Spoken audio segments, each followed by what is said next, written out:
Leçon 2. Des villes inégalement connectées au réseau de la mondialisation.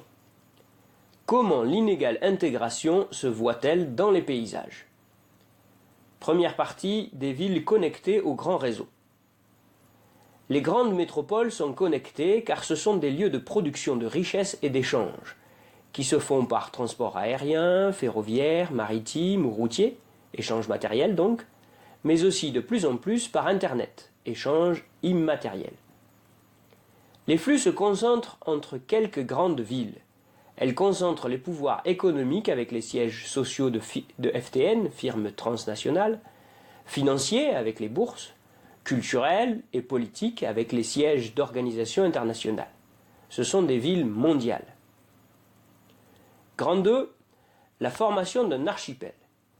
Les grandes métropoles entretiennent des liens étroits entre elles. Les relations sont économiques, politiques, culturelles, financières, humaines avec les migrations et le tourisme.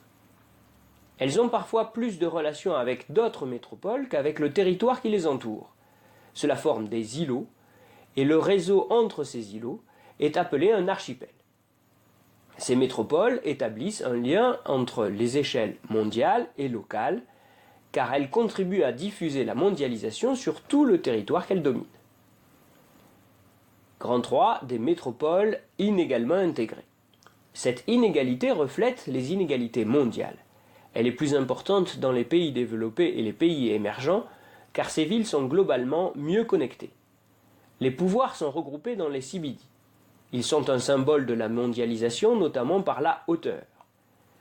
Le centre historique, quant à lui, concentre les fonctions politiques et culturelles. Les périphéries accueillent les campus universitaires et les technopoles. Certains lieux centraux se trouvent donc en périphérie. Certaines villes sont à l'écart, leur population diminue.